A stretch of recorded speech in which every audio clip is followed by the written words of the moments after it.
Welcome to NightPulse, where we delve into darkness every Tuesday and Friday night.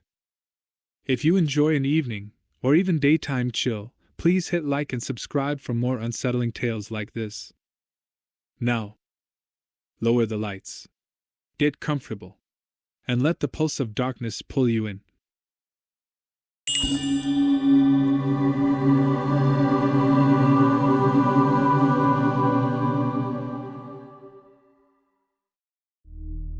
People think coffee is about taste. That's the first mistake. Coffee is about recognition, about being acknowledged before you are even seen. The warmth of the cup pressed into your hands like a small, deliberate kindness. The way a barista remembers your name, or doesn't need it at all. I learned that early.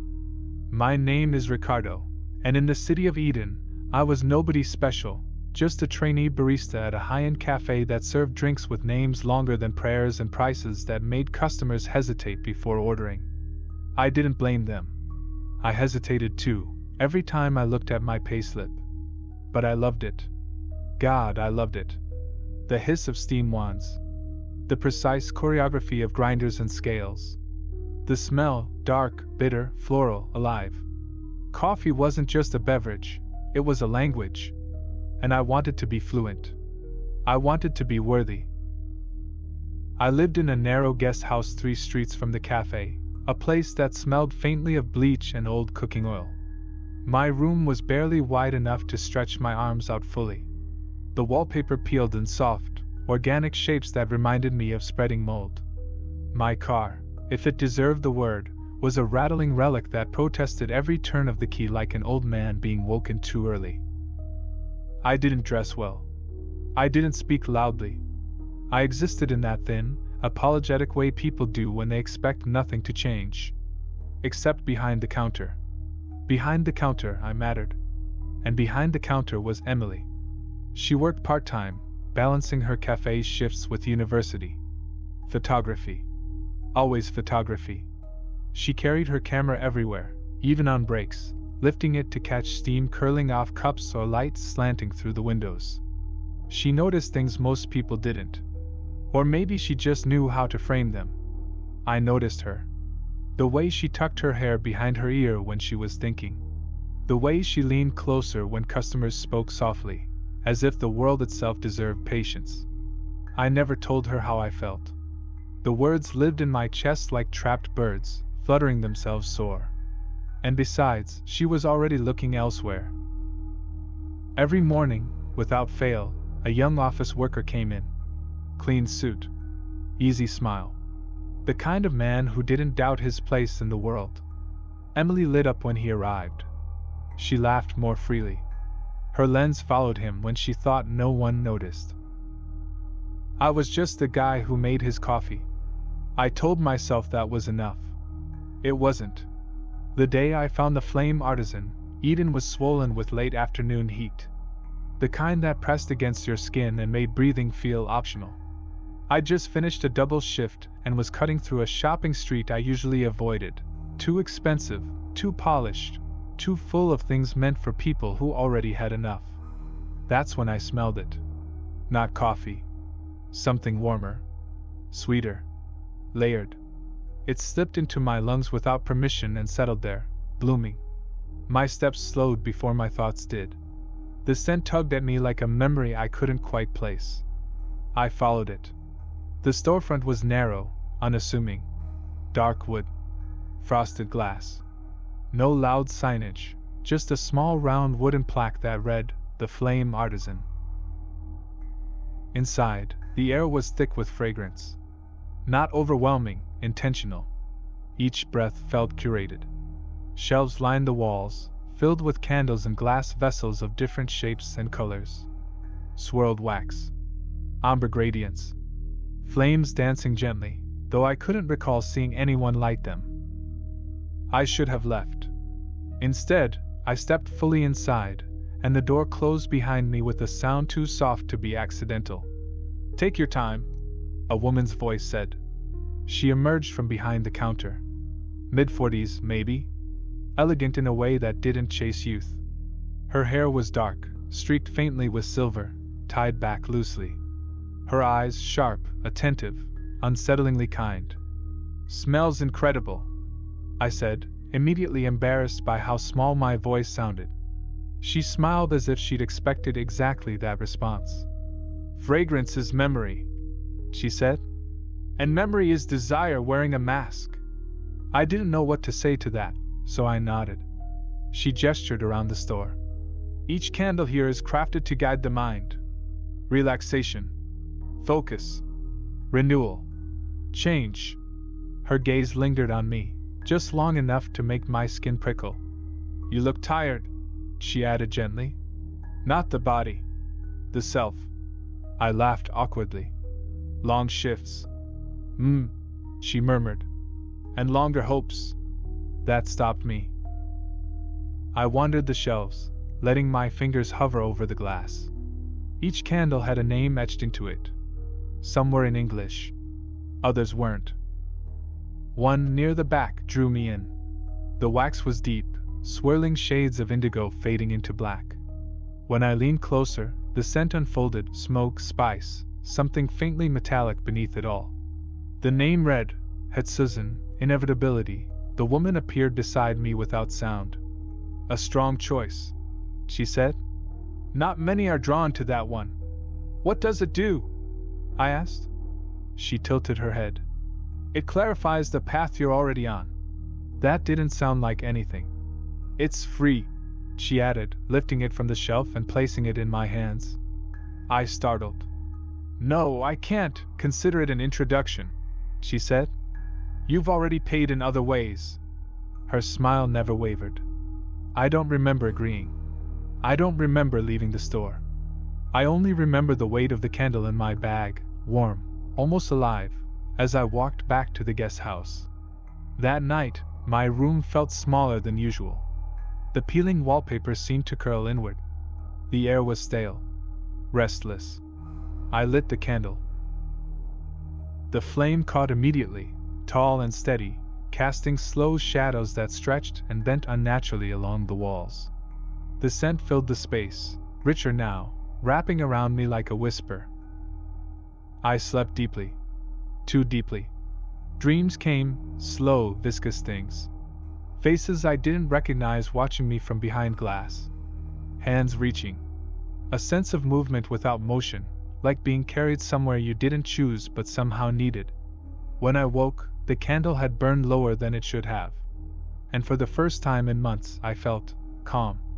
The cafe was already buzzing when I arrived. Morning rush. Orders flying. Steam screaming. My manager pulled me aside before I even tied my apron. "Ricardo," he said, adjusting his glasses. "We've reviewed your performance." My stomach dropped. "You've shown remarkable improvement," he continued. "Attention to detail. Customer connection.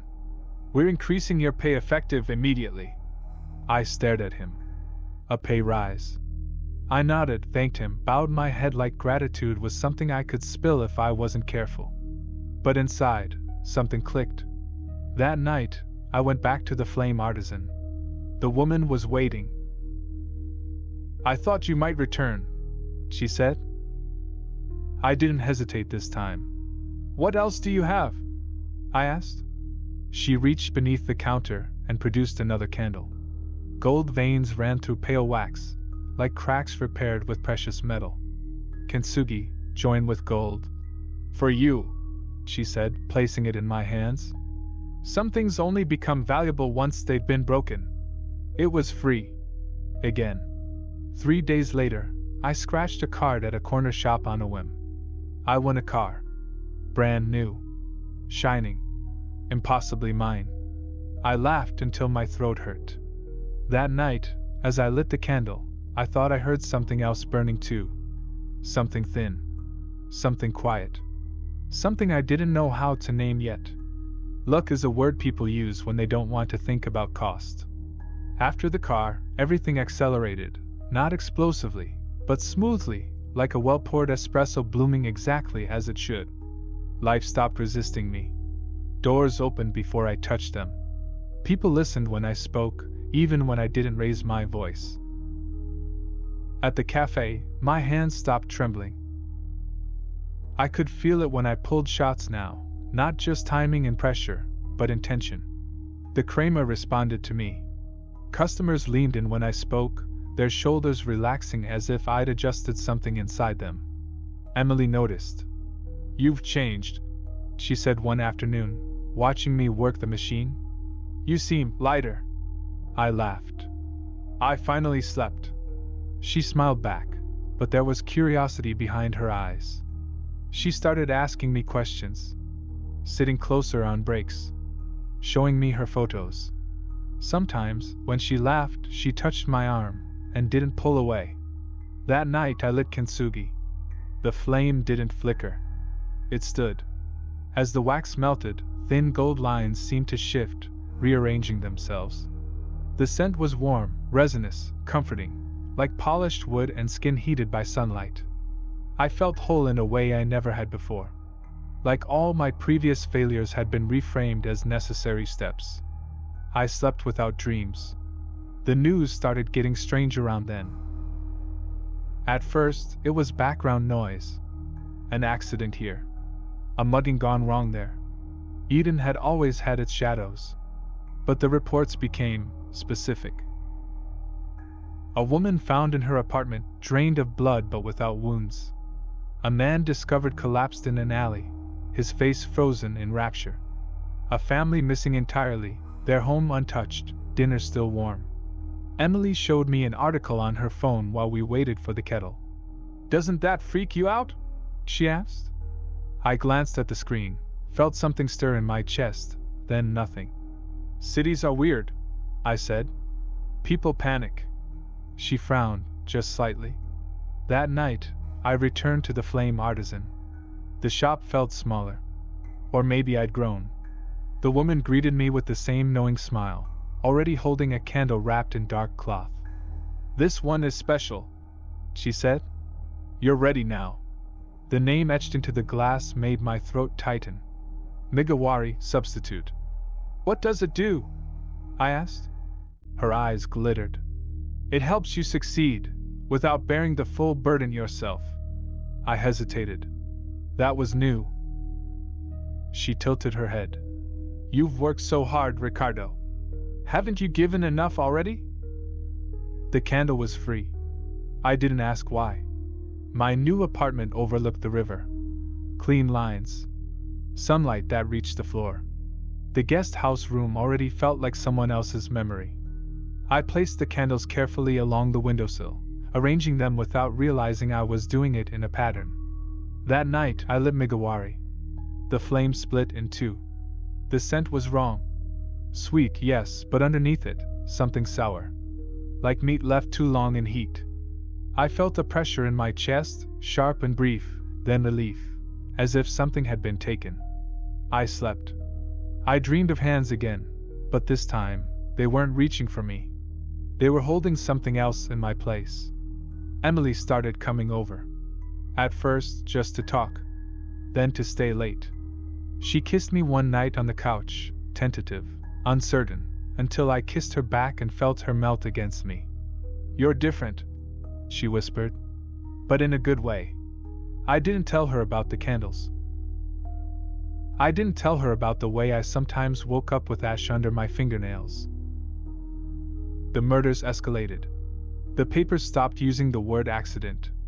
A barista from another cafe was found collapsed behind the counter, eyes burned white, mouth open in a scream that never finished.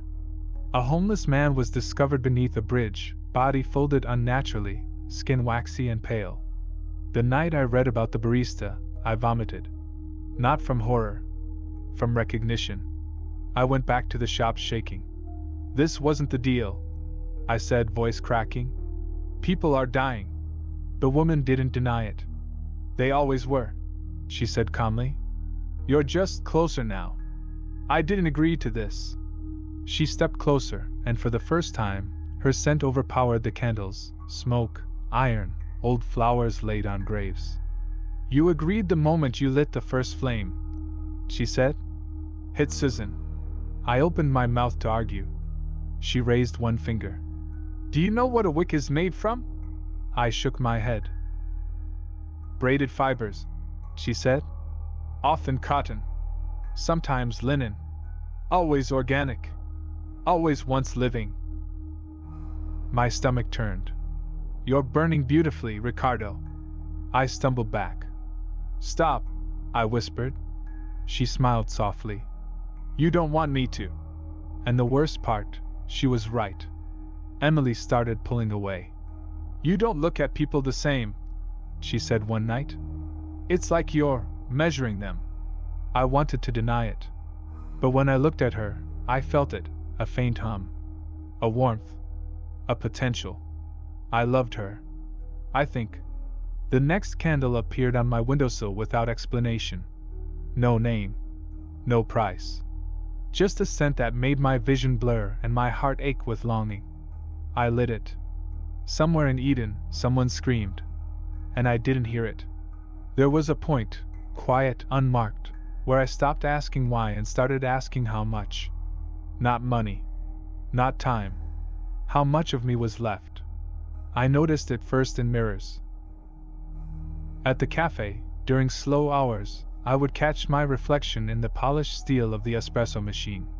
My face looked sharper, cleaner, as if some softness had been trimmed away. Customers commented on it. You look well, they said. You have a presence, they said. I feel better just standing here, they said. When I smiled, it came easily. Too easily. The smile no longer rose from inside. It arrived fully formed, like a mask slipping into place. Emily noticed too. You don't blink much anymore, she said one evening, half joking. I laughed. It sounded correct. But later, alone in the apartment, I stood in front of the bathroom mirror and tested it. I stared at my own eyes. They didn't look back. They waited. The candles multiplied.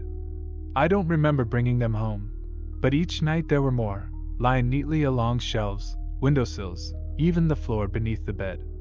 Their colors deepened. Reds like coagulated blood. Blacks that swallowed light. Pale wax threaded with veins of metallic shimmer. Each had a name. Each promised something. Yen, fate, mokurai, silent gratitude, shursui, dead water. I stopped reading the meanings. I lit them anyway. With each flame, something loosened in me. Fear. Doubt. Guilt.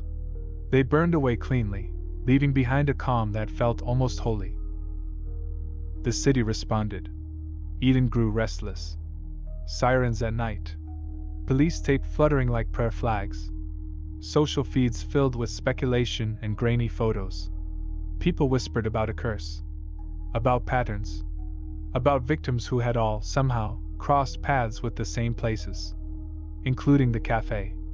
I knew this because the woman from the Flame Artisan told me. She's watching you, she said one night, appearing at my door as if she'd always been there. You're Emily. I stiffened. Don't say her name. She smiled. Names are such fragile things. You promised. I promised nothing, she corrected gently. You wanted to be seen. To be valued. To make people feel something they couldn't explain.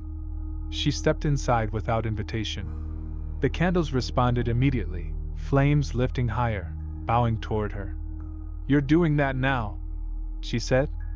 Every night. I don't remember, of course not. She brushed her fingers along a candle's rim. The wick never remembers the match. The first time I realized I was leaving the apartment at night, it was because I woke up somewhere else. An alley behind the cafe. My hands smelled of smoke and copper. There was something sticky beneath my shoes. I went home and scrubbed my skin raw. The next day, a body was found near the river. Emily confronted me with her feelings a week later. She didn't cry. That scared me more. You're hollow, she said, standing in my living room, arms wrapped around herself. You talk like a brochure. You touch me like you're checking a temperature. That's not true, I said automatically. She shook her head. When I look at you, I don't feel alone. I feel observed. The candles flickered. I think you should stop whatever you're doing, she whispered, before it destroys you. Something inside me recoiled. Another thing, larger, deeper, leaned forward. I'm doing this for us, I said. Her eyes filled with tears then. Doing what exactly, Ricardo? Doing what? She left that night. She didn't come back. The murders became offerings. I didn't see them. I felt them. Each death arrived like a breath drawn somewhere else and exhaled through me. The candles burned lower. My reflection grew dimmer. Sometimes, when I spoke, my voice layered itself, just faintly, like an echo delayed by half a second. I stopped sleeping. I didn't need to. The woman returned less often now. When she did, she looked pleased. You're almost ready, she said. For what? She gestured around the apartment. To host. That word settled into me like a seed. The cafe changed. Customers lingered longer. Some cried without knowing why. Others smiled until their faces hurt. People said they felt understood there. That something behind the counter recognized them. I started experimenting. Adjusting grind sizes based on posture. Milk temperature based on eye contact. I added nothing new, just listened. The drinks did the rest. People came back changed. Promoted. Engaged. Inspired. And somewhere in Eden, someone else stopped breathing. Emily disappeared. No article. No report. Just gone. I searched for her for 3 days before I realized something terrible. She hadn't been taken. She'd escaped. That night, the final candle appeared. It was taller than the rest. The wax was layered, swirling every color I'd seen before, all bound together by a blackened core. The name was etched deep enough to bleed shadow. Café Memento. The woman stood behind me. This one isn't free, she said. I turned. What's the cost? She smiled, wide and genuine. You. I didn't hesitate. When I lit it, the flames across the apartment joined together, bending inward, collapsing into a single pillar of fire. I screamed. Something peeled away from me, not flesh, not memory, but weight. I felt myself thin, stretch, empty, and in that emptiness, something else poured in. When I woke, Eden was quiet. The news feeds were silent. The cafe across the street, the one that never closed, stood dark and waiting. I walked there barefoot, ash trailing behind me. The door unlocked itself. The cafe did not look abandoned. That was the first wrong thing. The lights were low but warm, amber pools resting gently on polished wood and marble counters. Cups sat stacked in perfect symmetry. The espresso machine gleamed as if it had just been wiped down. The air smelled of coffee, sugar, and something older, something like burned offerings left too long at a shrine. There was no sign outside. No name. Just glass doors that reflected the street imperfectly, as though the city itself had been smudged. I stepped inside. The door closed behind me. The sound was final. I knew how the place worked before I touched anything. That knowledge did not feel learned. It felt remembered. I moved behind the counter and my hands found their positions naturally. The machine responded like a living thing, humming softly, eagerly. I ran water through the group head and watched steam curl upward, not randomly, but in slow, deliberate spirals. I was smiling. I didn't feel it. The first customer arrived just before dawn. A young woman, early 20s. Eyes tired. Phone clutched too tightly in her hand. She hesitated at the threshold, then stepped in as if pulled. She said. Are you open? Yes, I replied. My voice was smooth, balanced. It filled the space without echo. She stared at me, frowning. Do I know you? I tilted my head. Not yet.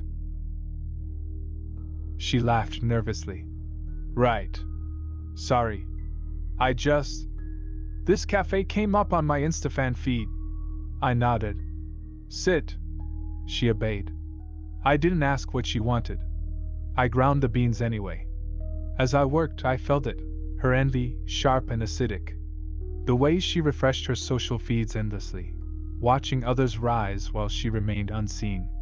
Her longing wasn't for success exactly, but witness. To exist loudly enough to leave an imprint. I adjusted the grind finer. Milk slightly hotter. A dash of something dark from a jar I didn't remember owning. I set the cup before her. She took a sip. Her breath hitched. "Oh," she whispered. Tears spilled down her cheeks, unprompted. Relief. Gratitude. Hunger. "I feel clear," she said. "Like I know what to do now." I smiled wider.